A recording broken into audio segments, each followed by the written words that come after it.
Lost love. These things happened to me nearly 10 years ago.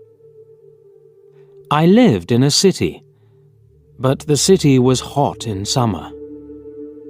I wanted to see the country. I wanted to walk in the woods and see green trees. I had a little red car, and I had a map too. I drove all night out into the country. I was happy in my car. We had a very good summer that year. The country was very pretty in the early morning. The sun was hot, and the sky was blue. I heard the birds in the trees. And then, my car stopped suddenly. What's wrong? I thought. Oh dear, I haven't got any petrol. Now I'll have to walk. I'll have to find a town and buy some petrol. But where am I?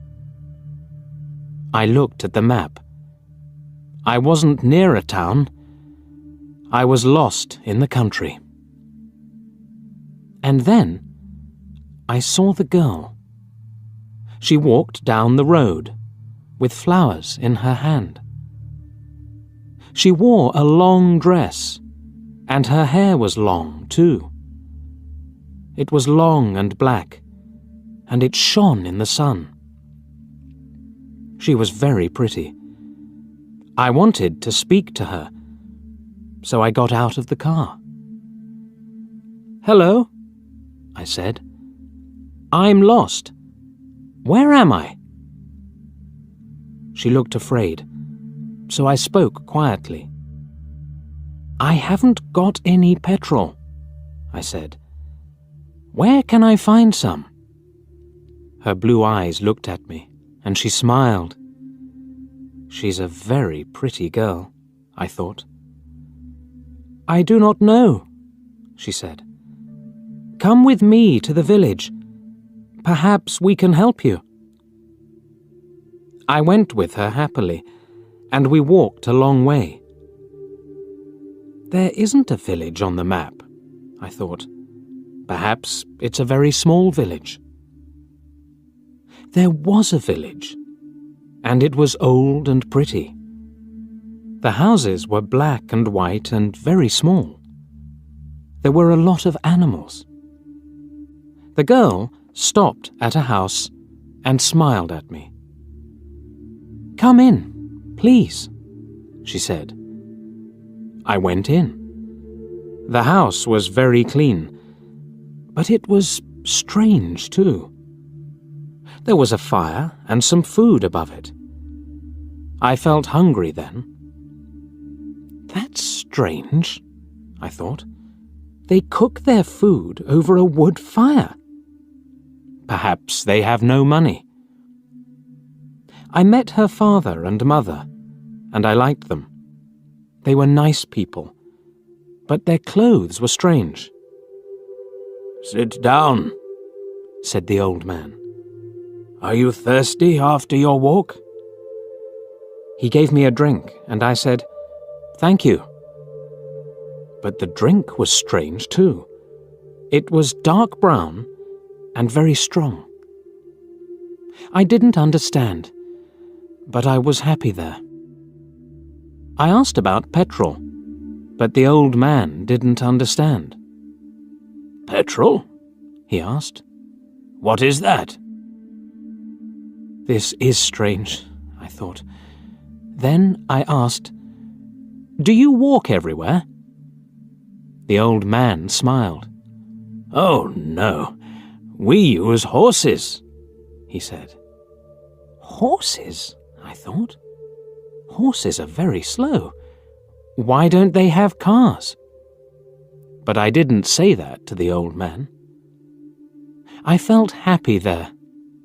I stayed all day, and I ate dinner with them that evening. Then the girl and I went out into the garden. The girl's name was Mary. "This is nice," she said. "We like having visitors. We do not see many people here." We spoke happily.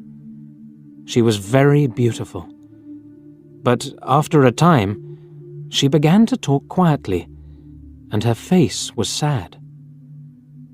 "Why are you sad?" I asked her. "I cannot tell you," she said. "You are only a visitor here.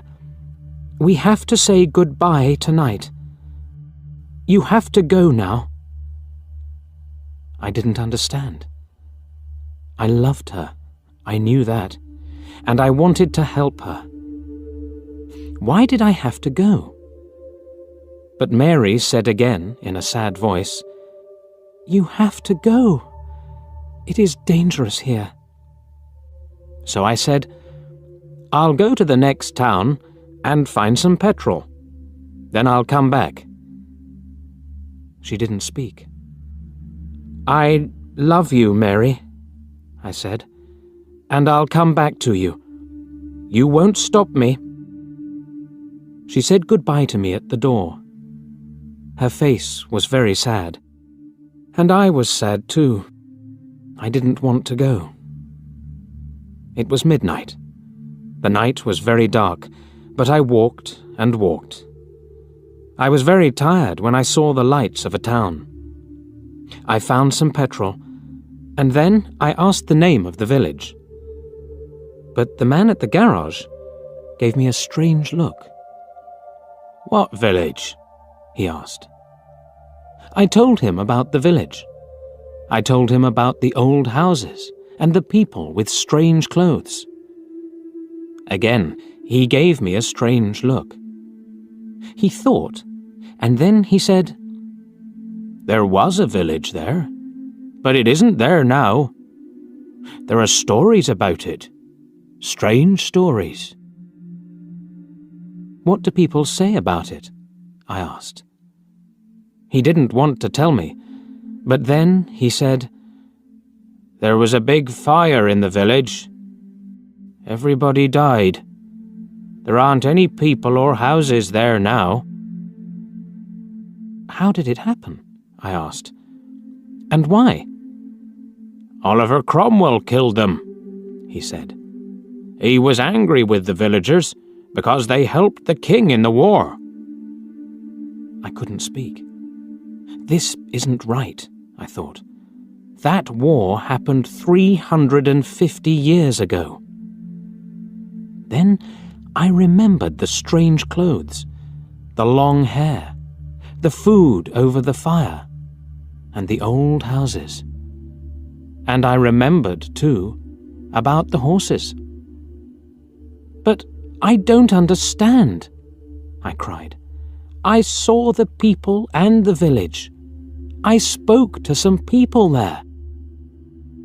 The man looked quickly at me, and then he spoke.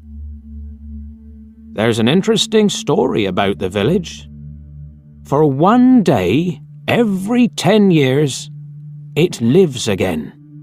But only for one day. Then it goes away again for another 10 years. On that one day, you can find the village, but you have to leave before morning, or you will never leave." Can this be right? I thought. Perhaps it was. Mary said, "You have to go." She loved me, but she said, "We have to say goodbye." She was afraid for me. Now I understand, I thought. I went back to the village, but it wasn't there. I looked again and again, but I couldn't find it. I saw only flowers and trees. I heard only the sound of the birds and the wind. I was very sad. I sat down on the ground and cried. I will never forget that day. I remember Mary, and I will always love her. Now, I only have to wait 2 months. The village will come back again. On the right day, I will go back. I will find her again, my love with the long black hair. And this time, I will not leave before morning. I will stay with her.